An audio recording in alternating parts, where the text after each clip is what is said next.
Soviet Union collapsed in 1991, the bourgeoisie was cock-a-hoop. They were triumphalist.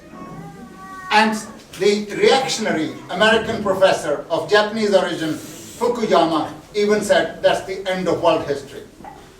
Just shows you what the best brains of the bourgeoisie are like. Long while ago in Capital Volume 1, Marx, and he was really commenting on Mill. Compared with these intellectuals, Mill was almost a giant.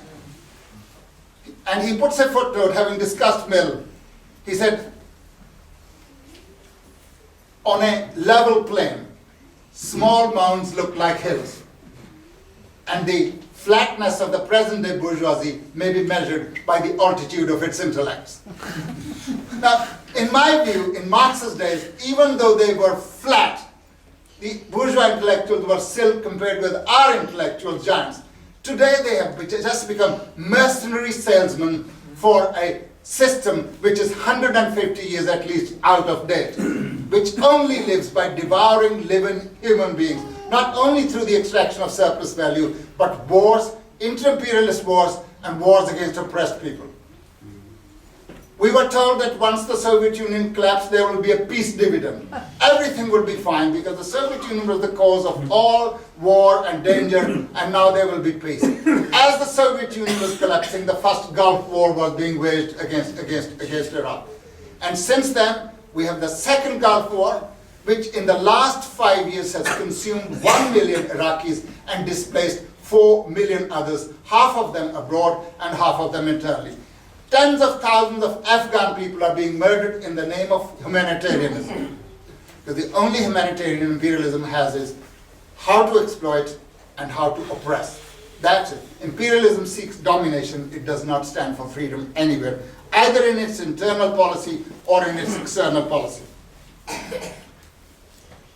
We celebrate this victory because we think it's significant, and we will also, having learned from the reverses that socialism has suffered, we will go forward and be able to achieve victories which would be not ignoring the Soviet Republic, not ignoring the Soviet Union, but building on the basis of that. We would be that much better because we have learned so much, positive as well as negative, from what happened in the Soviet Union.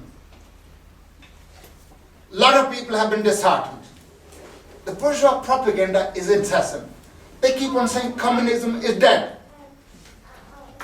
Well, if it's dead, what's the point of going on about it? I mean, if somebody stood up outside and said, Napoleon is dead, you'd think he's a lunatic. Well, everybody knows Napoleon is dead. He died in 1821 or something like that.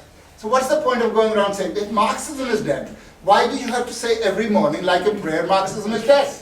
Well, it's clear to me Marxism is not dead. Far from being dead, Marxism is very much alive, and the bourgeoisie cannot sleep, because Marxism can only be dead if there's no working class.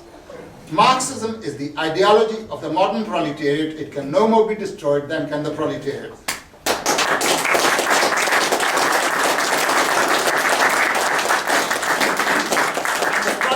Cannot be destroyed under the conditions of capitalism, because there will be nobody to exploit and the bourgeoisie cannot live.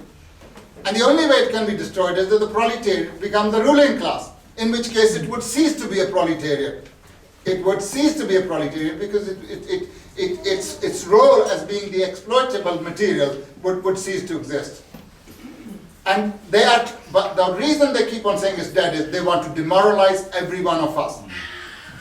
Stalin, long while ago, pointed out the chief endeavor of the bourgeoisie of all countries and of its reformist hangers-on, and this is very important to remember, its reformist hangers-on is to kill in the working class faith in its own strength, faith in the possibility and the inevitability of the victory, and thus to perpetuate capitalist slavery. That's really what they're trying to do. And Stalin was absolutely also right when he was having an argument in the Executive Committee of the Communist International against the Soviet opposition, Bukharinites and Trotskyites, who were saying the Soviet Union was using other peoples, it was nationalistic and doing that and not promoting world revolution. And Stalin's answer was, You know, the very existence of the Soviet Union was a tremendous help to peoples abroad. That the Soviet Union was the base of the world proletariat. It was really a base from which the revolution could spread. And he asked the question, what would happen if capital succeeded in smashing the Republic of the Soviets? And he went on to answer, there would set in an era of the blackest reaction in all the capitalist and colonial countries.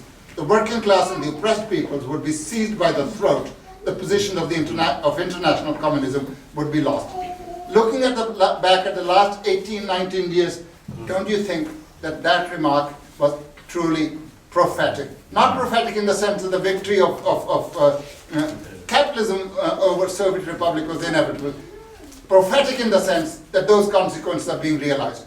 Imperialism is not very much frightened of the Soviet Union now. So it attacks oppressed people abroad. It wages innumerable wars. Wars against Yugoslavia, wars against the Sierra Leone's people, wars against the Colombian people, wars against the Palestinian people, wars against the Iraqi people, wars against the Afghan people, and now they are actually trying to wage a war against the people of Pakistan as well. Since August this year, the United States have on 17 occasions bombed villages and places in the border areas of Pakistan and killed several dozen people. It's only a question of time before the Pakistani army begins to shoot back. Because there's mass pressure in Pakistan that Pakistani sovereignty is not to be violated. And if Americans continue, they are really going to start a hornet's nest in that part.